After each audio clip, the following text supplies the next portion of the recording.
नमस्कार. श्री स्वामी समर्थ. तुम्हाला कमला एकादशीच्या हार्दिक शुभेच्छा. आज आपण बघणार आहोत कमला एकादशीची संपूर्ण माहिती. चला तर बघूया. कमला एकादशी श्री भगवान विष्णूंना समर्पित आहे. अत्यंत पवित्र एकादशी अशी मानली जाते. ही एकादशी अधिक मासात पुरुषोत्तम मास येते आणि इतर एकादशीपेक्षा विशेष पुण्यदायी मानली जाते.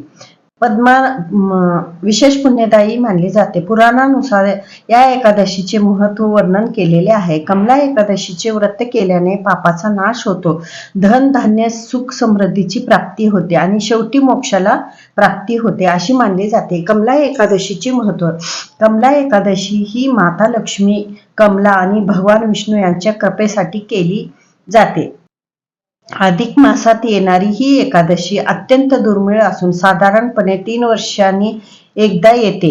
म्हणजे अधिक मास हे आपलं 3 वर्षातून एकदा येते, म्हणून अत्यंत दुर्मिळ मानला जातो. तसंच या दिवशी केलेले जप, तप, दान आणि उपवास अनेक पटीने फळ देतात अशी सुद्धा मान्यता आहे. आर्थिक अडचणी, दारिद्र्य आणि जीवनातील संकटे सुद्धा दूर होतात अशी सुद्धा श्रद्धा मानली जाते.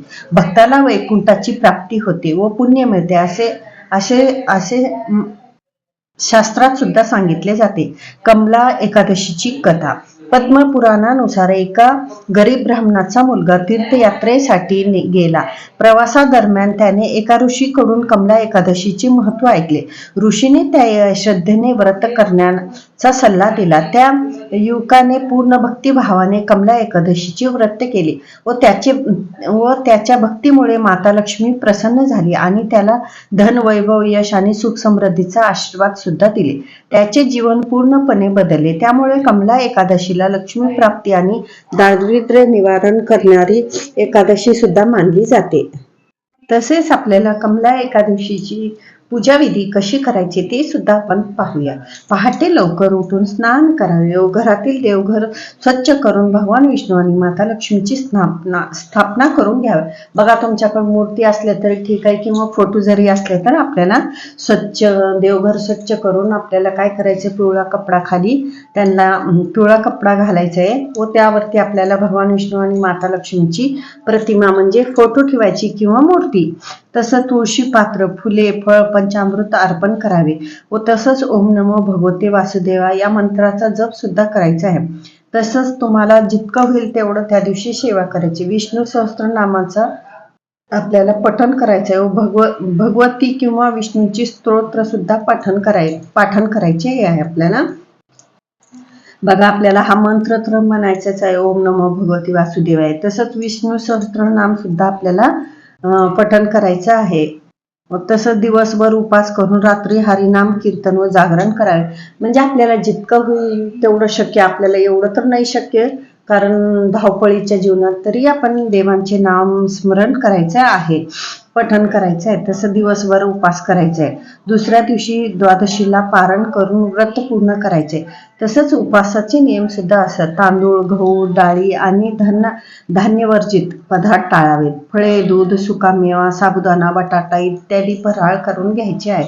तसंच राग, दोष, असत्य आणि वाईट विचारापासून दूर राहावे. भगवान विष्णूंचे नाम स्मरण करावे. भगवान विष्णू आणि माता लक्ष्मीचे हे नाम स्मरण करायचे आहे व दिवस व्यवस्थित जाईल आपला. तसंच कमला एकादशी करण्याचे फायदे. लक्ष्मीची कृपा प्राप्ती होते, आर्थिक प्रगती होते, पापांचा नाश होतो, मन शांत आणि आध्यात्मिक उन्नती मिळते, घरात सुख समृद्धी आणि सकारात्मकता येते, मोक्ष प्राप्ती मार्ग सुकर होते. कमला एकादशीचे मंत्र काय आहे? ओम नमो भगवते वासुदेवाय. ओम श्री ही श्री कमले कमलाय प्रसिद्धी प्रसिद्धी श्री ही श्री महालक्ष्मी नमः असं सुद्धा आपल्याला मंत्र म्हणायचं आहे. तसंच कमला एकादशी हे केवळ उपास नसून भगवान विष्णू आणि माता लक्ष्मी यांच्या कृपेची प्राप्ती करण्याचं एक श्रेष्ठ साधन आहे. श्रद्धा, भक्ती आणि नियमपूर्वक केलेले कमला एकादशीचे व्रत जीवनात सुख समृद्धी, आरोग्य आणि आध्यात्मिकताची प्रगती प्रदान करते अशी सुद्धा मान्यता आहे. तसंच अधिक मासातील ही एकादशी अत्यंत पुण्यदायी मानली जाते आणि प्रत्येक भक्ताने शक्य असल्यास हे व्रत करावे. तसेच कमला एकादशी ही 11 जून 2026 रोजी म्हणजे आज आहे. वर्षांनी येणारा हा दुर्मिळ योग आहे. या दिवशी भगवान विष्णू आणि माता लक्ष्मीची पूजा केल्यास सुख समृद्धी व मोक्षाची प्राप्ती सुद्धा भेटते आपल्याला. तसंच तारीख आज गुरुवार 11 जून 2026. आपल्याला परमा एकादशी किंवा पुरुषोत्तम एकादशी सुद्धा अशी नावं आहेत. तर ही महत्व म्हणजे दर 3 वर्षांनी येणारा हा योग अत्यंत पवित्र, ज्यामुळे हजारो यज्ञाचा पुण्य मिळते तुम्हाला. बघा, तुम्ही वर्षभर म्हणजे किती एकादशी करू, हा एकादशीचा पुण्य तुम्हाला हजारो पटीने भेटतो. तसंच आपल्याला तुम्हाला म्हणल्यासारखे सकाळी स्नान करून, सूर्योदयापूर्वी स्नान करून, स्वच्छ कपडे वगैरे घालून उपवास करायचं, उपवासाचं पूजेचा संकल्प करायचं,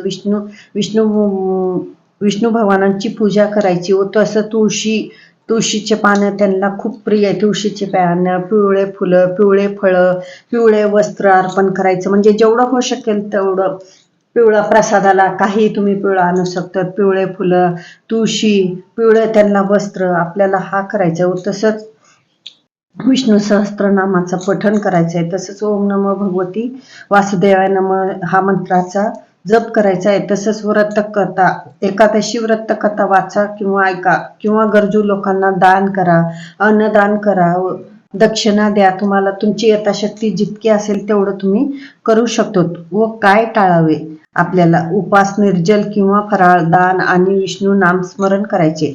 तांदूळ खाणे टाळावे एकादशी दिवशी.